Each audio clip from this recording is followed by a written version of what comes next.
नहीं, मुझे नहीं लगता कि आईसीसी कभी भी पाकिस्तान को ये कहेगा कि बाहर निकलो और आप नहीं खेल सकते, इसलिए कि बाहर कुछ भी कहिए। अभी तक तो पाकिस्तान की जो क्रिकेट टीम है, उसकी थोड़ी बहुत वैल्यू है। हाँ। लेकिन अगर यही रवैया रहा, इसी तरीके से इन्होंने अपना खेल जारी रखा, जो कि जिसमें हम कई बार देखा है कि हार जाते हैं, जब भी ये किसी टीम के सामने होते हैं तो अक्सर हार कर ही वापस आते हैं। तो अगर इन्होंने उसके ऊपर फोकस ना किया अपने काम पे या अपने खेल के ऊपर, तो फिर बाहर भी हो जाएंगे। आपने पहले ही देखा है कि जैसे स्क्वॉश बाहर हो गया, जैसे हॉकी में खत्म हो गए हम, जैसे बाकी खेल हमारे जो हुआ करते थे बॉक्सिंग वगैरह, वो दिखाई नहीं देते। तो इसी तरह से अगर हमने पॉलिटिक्स डाली या अपने मर्जी के खिलाड़ी रखे और उनकी परफॉर्मेंस के बजाय पर्ची सिस्टम जो आजकल यहाँ पे चला करता है, अगर उस पर ये खिलाड़ी लाए गए तो डेफिनेटली पाकिस्तान की क्रिकेट जो है उसको भी गायब होते टाइम नहीं लगेगा। लेकिन नहीं, लेकिन आरजू आपको पता है ऐसा क्यों हो रहा है? ऐसा इसीलिए हो रहा है ना कि क्योंकि हर जगह पर जब आप अपनी मर्जी के लोग लाएंगे, आप ना खिलाड़ियों को उनकी आरजू आप मेरिट पे गलत नहीं हैं, लाएंगे। आप गलत हैं। आप पूछिए क्यों गलत हैं? जो आतंक का असली खिलाड़ी, वो क्रिकेट का खिलाड़ी कैसे बनना चाहेगा या कैसे क्रिकेट के पिच पर आगे बढ़ना चाहेगा? इनसे आतंक खिलवाइए, गोली गोली बंदूक खिलवाइए, वो खेलेंगे। भारत से बर्दाश्त नहीं हुआ। नहीं, मुझे नहीं लगता कि हमारे जो स्पोर्ट्स के लोग हैं या जो खिलाड़ी हैं वो कोई तरह की कह लीजिए कि टेररिज्म कर रहे हैं या कुछ कर रहे हैं। हाँ। लेकिन ये जरूर है कि उनको बेचारों को आप जब आप फौज के हाथ में दे देंगे, कि खिलाड़ियों को भी आप सिखाए, आपको याद होगा कोई 1.5 साल पहले हमारे जो खिलाड़ी हैं उनको जो है हमारी आर्मी के लोग ले गए थे क्रिकेट खिलाने या सिखाने के लीजिए, वो पत्थर उठा रहे थे, कभी क्या तमाशा लगा हुआ था। तो जाहिर है कि जब आप इस तरह से करेंगे, हर चीज में आप बिला वजह में जाकर अपनी टांग फंसाएंगे, हर जगह पे जो आपका काम नहीं है वो कीजिए। ठीक है, एक तस्वीर कामिल मीर, हम कह नहीं रहे कि आप खेलिए, आप गलत समझ गए।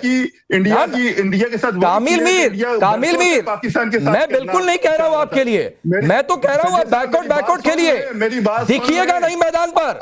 और कामिल मीर, मैं तो आपकी तारीफ तब कर रहा होता जब कहते हैं भारत वाला मैच ही क्यों, हम पूरा T20 वर्ल्ड कप बैकआउट करते हैं, हम क्रिकेट का ही बैकआउट करते हैं, हम आईसीसी का ही बैकआउट करते हैं, करिए ना। तो आपका ये मंजन, ये चूरन बिकता है। पाकिस्तान आपके नहीं, चूरन कुछ नहीं, चूरन आपके यहाँ बिकता है। और कौन सा चूरन बिकता है वो जाकर पीओके में देखिए, पीओके में देखिए, कश्मीर का चूरन बिकता है। आप हिंदुस्तान के खिलाफ बोलेंगे, ये वाला आपके यहाँ बिकता है। आरजू कामिल मीर को गलत, पाकिस्तान के साथ आलिया के पास आता हूं। आलिया, कामिल मीर को गलत फहमी हो गई कि हम कह रहे हैं कि क्रिकेट खेल लो। भाई, हम तो कह रहे हैं ना खेलो, हम तो सिर्फ इतना बता रहे हैं नहीं खेलोगे तो क्या होगा। पहला नुकसान, सुपर 8 में पहुंचना मुश्किल। दूसरा नुकसान, पाकिस्तान की करेंसी में 41 अरब रुपए का सीधा नुकसान। $150 मिलियन, करीब 41 अरब रुपए होते हैं पाकिस्तान की करेंसी में। पाकिस्तान के ना खेलने से जी, thank you very much for having me. मसला ये है कि आपसे बनाता है जी, मैं इसके ऊपर ये बात करना चाहूंगी कि ये जो चूरन की बात हो रही है ना, अब मैं आपको बताती हूँ कि ये जो बॉयकॉट है, इसके पीछे चूरन क्या बेचा जा रहा है। देखिए, आपने दुनिया का वो पहला वाहिद कंट्री, कभी आपने कोई इतना बेवकूफ कंट्री देखा है जो किसी थर्ड कंट्री के लिए अपने कंट्री को मिलियंस ऑफ डॉलर्स का लॉस कराएगा? अगर नहीं देखा तो अब आप देख लें। एक कंट्री ऐसा है कि जो कह रहा है, पाकिस्तान कह रहा है बांग्लादेश के लिए हम ये बॉयकॉट कर रहे हैं, हम सॉलिडेरिटी शो करें उनके साथ। जिस कंट्री के लिए आपने जिस कंट्री के लिए आपने बॉयकॉट किया है, उनके प्राइम मिनिस्टर या मोहम्मद यूनुस या किसी भी बड़ी अथॉरिटी ने थैंक यू तक नहीं कहा। आपके प्राइम मिनिस्टर और तमाम बड़ी अथॉरिटीज ने 3, 4, 8, 10 बार ये कह चुके हैं, जी हम बांग्लादेश के लिए हम बाइकआउट कर रहे हैं, बांग्लादेश के लिए बाइकआउट करें। बांग्लादेश आपका थैंक यू तक नहीं बोल रहा।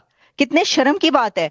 वो पता नहीं कौन सा कोई अननोन सा बंदा उन्होंने जो है वो दिखा दिया पाकिस्तान ने, जी ये जो कोई मोहम्मद आसिफ, कोई पता नहीं किस लेवल का एडवाइजर है, इसने थैंक यू बोला। अरे आपके प्राइम मिनिस्टर बोल रहे हैं और बांग्लादेश की तरफ से ना उनके प्राइम मिनिस्टर ना मोहम्मद यूनुस कोई थैंक यू तक नहीं बोल रहा। और एक और बात, दूसरी बात यह कि अगर आपने बांग्लादेश के लिए बायकॉट किया है तो जो राशिद लतीफ इतने बड़े क्रिकेटर, वो प्राइम टाइम टेलीविजन चैनल पर बैठकर ये क्यों कह रहे हैं कि इंडिया को हमारे साथ बायलैटरल सीरीज खेलनी चाहिए और हमें पैसे बड़े कम मिलते हैं, हमें 35 मिलियन डॉलर मिलते हैं, हमें 135 मिलियन डॉलर्स मिलने चाहिए। अगर आपने बांग्लादेश के लिए बायकॉट किया तो ये कौन सा चूरन बेच रहे हैं आप? आई थिंक एक गाना है राजेश खन्ना ने गाया था, नाच मेरी बुलबुल के पैसा मिलेगा। जिस लीडरशिप की औकात हो कि एप्स्टीन फाइल में जाके आप लोग डांस करते हैं तलवीम में, ये टोटल औकात है आपकी। ये है गार्डियन की report, ICC will suffer $0.75 billion अगर पाकिस्तान नहीं खेलता। तो ये है टोटल औकात। अभी आ जाते हैं असूलों की, आप बात कर रहे हैं। बांग्लादेश के साथ we are standing like a rock, ये हमारा छोटा भाई है और irrespective of the cost, this cost we are ready to pay. हाँ, बाकी गवर्नमेंट का डिसीजन है, व्हाटएवर। वकार साहब सुनिए, एक तो औकात की बात जो है आपके मुंह से अच्छी नहीं लग रही है। बांग्लादेश जिस पाकिस्तान को दो टुकड़े कर उसको उसलिए औकात दिखाई जा चुकी है, वो कम से कम वहां का कोई आदमी या कोई सैनिक जो है वो औकात की बात तो नहीं करे। और दूसरी बात है, आपकी पाकिस्तान की कितनी फाइल्स हैं? ये जो सो कॉल्ड एप्स्टीन फाइल का आप जिक्र कर रहे हैं, उसमें किसने किसको लेकर कहा? आपके यहाँ राष्ट्रगान को नाचना गाना कहा जाता होगा, या जिसने वो लिखा है उसके यहाँ कहा जाता होगा। कर्नल वर्मा, भारत की डिफीट नहीं, इन्होंने जरा बकार जी ने औकात की बात करी तो मैं बता दूं जरा, इस महीने 24,000 भिखारी सऊदी अरेबिया से, 6,000 भिखारी यूएई से और 2,500 भिखारी अजरबैजान से पाकिस्तान के लात मार के भगाए गए हैं। आए आना मत भिखारियों, इस तरह से मत आ जाया करो वीजा लगा करके यहाँ पे। उम्रा का वीजा लगाते हो, आ जाते हो भीख मांगने के लिए यहाँ पे। तो ये भिखमंगा देश है। दो हिस्से होकर के पतलून उतार के 93,000 सैनिकों ने भीख मांगी थी, माफी नाक रगड़ी थी जमीन पे, तब जाके बांग्लादेश बना था। ये बकार को ये पता नहीं है, तो बकार को पहले जाके पढ़ना लिखना सिखाओ। पर पाकिस्तान में पढ़ने लिखने का इल्म नहीं है भाई। तो ये जाहिल जो यहाँ बैठा हुआ है, इसको आप कहां से ले आए राकेश जी? ये वहां क्या आटे की बोरी के लिए लड़ रहा था, वहां से उठ के आ गया ये बकार? कहां से आया ये बकार? वहां पे तो भाई चूरन भी नहीं बिकता, वहां तो लूट लिया जाता है। आटे की बोरी के लिए लड़ रहा था क्या ये, जिसको उठा लाए हो आप यहाँ पर? इसको कुछ नहीं पता, इसको जरा समझाओ। भिखारी भगाए जा रहे हैं अलग अलग देशों से, ये यहाँ खड़े होकर औकात की बात कर रहा है। नाचता है भिखारी, नाचते भैया तुम हो जाके, बुलबुल नाचो। ये तुम्हारा मुनीर नाचता है, जाके मुजरा करता है बाहर जाके अमेरिका के आगे। ठीक, मैं आगे बढ़ता हूं। आरजू, एक बात बताइए, क्या चर्चाएं चल रही हैं? शहबाज शरीफ ने तो कह दिया, बहुत सारे एनालिस्ट ये भी कह रहे हैं कि कहीं कल को अगर यूटर्न लेना पड़ गया, ये भी खबरें हैं कि पाकिस्तान गुंजाइशें तलाश रहा है। क्या जानकारी आपके पास है?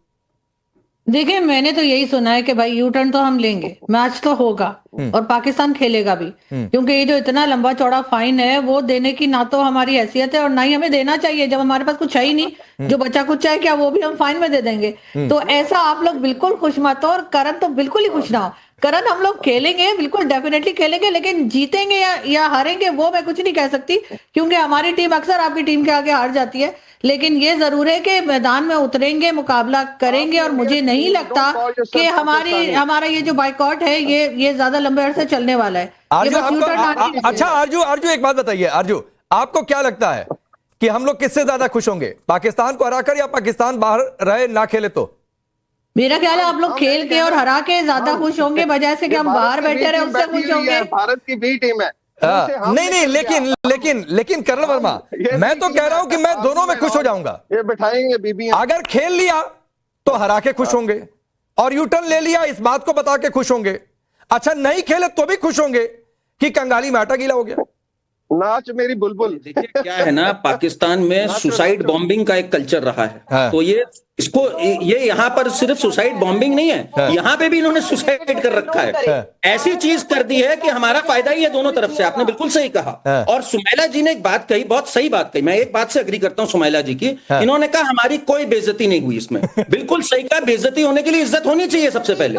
तो इज्जत है ही नहीं तो बेइज्जती कैसे हो सकती है पाकिस्तान की? भाई ये तो बिल्कुल सही बोला इन्होंने, मैं इनके साथ हूं। कैप्टन नाच रहा है ग्राउंड में, देखिए क्या हालत हो गई है इनकी। कैप्टन नाच रहा है। अरे वो जीता है, आपको आप हार में खुश हो, यही अच्छी बात है। ट्रॉफी चोरी करके भाग जाया करो आप लोग।